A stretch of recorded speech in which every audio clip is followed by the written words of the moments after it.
makeup too? Nah, I wouldn't. Okay. I could shave from here and put it up here. Did you put our names on them? Add Chris Barnes, please. Okay, here we go. I'll add. Cool.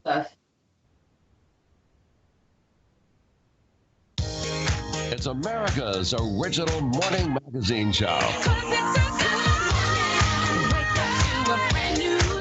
Daybreak USA with Angie Austin.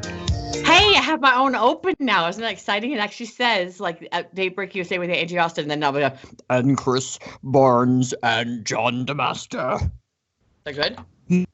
Oh, Yeah, I want. that's really good. I want the announcer to mention my name for real. Okay. Yeah, like you're okay. All right. Okay. Email Like that's Rusty, good enough. whatever it takes. Okay. Do you have some awards we could list with that too? Like winner of the Buckeye News Award or whatever. What's his name from KR? It would take up the whole show.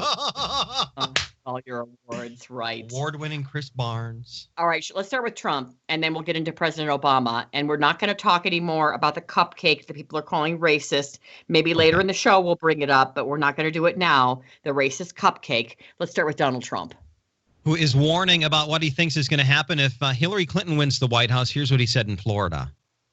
The election of Hillary Clinton would lead to the destruction of our country. Believe me. And she's a bad person. Remember that. She's a bad person. Bad person. Bad. 3 bads. Very bad. Very bad. He again promised to appoint a special prosecutor to investigate her email scandal and accused Hillary Clinton of collusion and corruption when she was Secretary of State.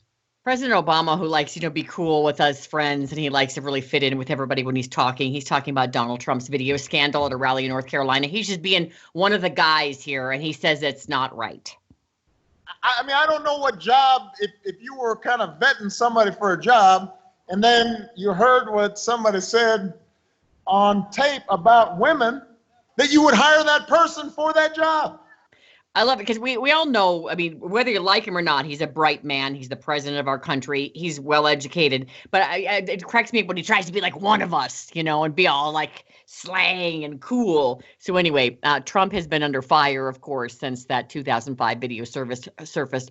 Billy Bush, apparently NBC is doing some kind of exit for him. Now, he doesn't get an exit like we do. Like if we get the exit, Barnes, you get like a brown box, like a cardboard box. When these people get exits, these higher up, upper echelon people, they get like a multi-million-dollar like golden parachute exits. So they're much more when I've gotten the brown box thing, they actually have like the security guard just bring it down to the lobby.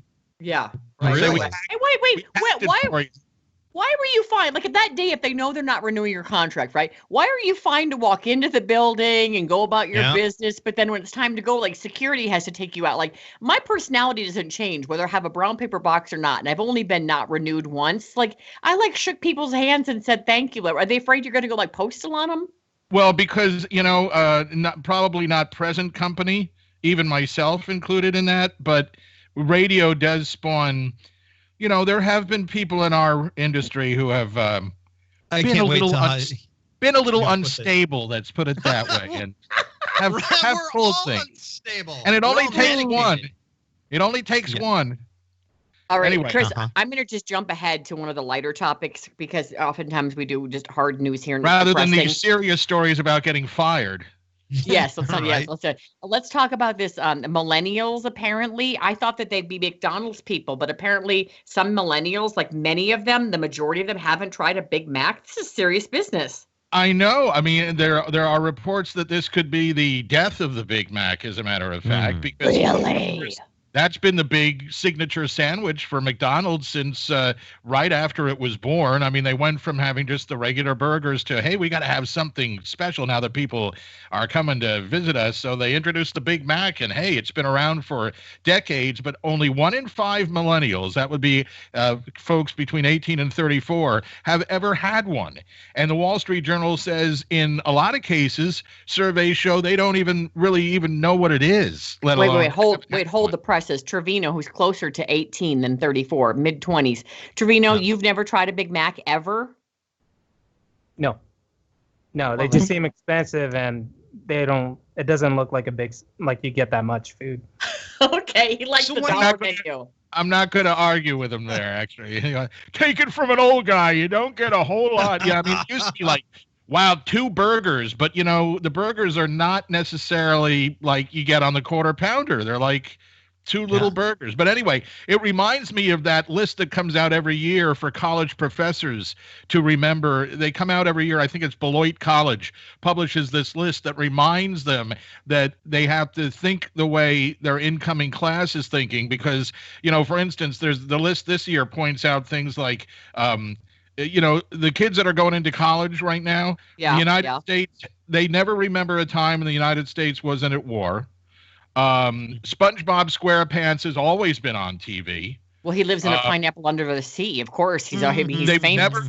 Never had to worry about watching or listening to programs at a scheduled time. I mean, it's a whole different mindset. We have to remember that. But I have to mention, in the McDonald's genre here, Ronald McDonald is keeping to himself lately. He is going away for a little while, given the current clown climate. So he is kind of in hiding. We've got a lot coming up. We're going to talk politics, serious stuff with Dr. Alan Sachs. We've also got Mike Opelka from The Blaze coming up, and he says there's a new Donald Trump ad against Hillary that he said is almost a 10. He really likes it. Coming up. All right. Thanks. In the morning. I've been I had up a for protein hours. bar. I got up at I 2. ate nothing. Yeah. right, the oh, stream yeah. is- This is dinner. Dinner? Dinner. I'm Is it tired. Salad is Dinner? what food eats. Angie's I have dinner is coffee and a salad. Stop. I'm tired. Dinner. Hey, we have another East Coaster. Michael Pelka is joining us. He's definitely East Coast. He's from with the Michael Pelka, The Blaze. Is his accent worse than mine? It's pretty strong, don't you think, John? He's very East Coast. Oh yeah, yeah, he Nah. is. He's funny too. Oh my gosh. Mhm. We Did you all see the are. pumpkin he carved? He made his Donald Oh, Trump the pumpkin. It's Trumpkin. really cool. It's a Trumpkin. Pumpkin. Oh, that's funny. And he used all the innards to make like We're going 10? the hair. That's funny. I know, he's very funny. 7-5.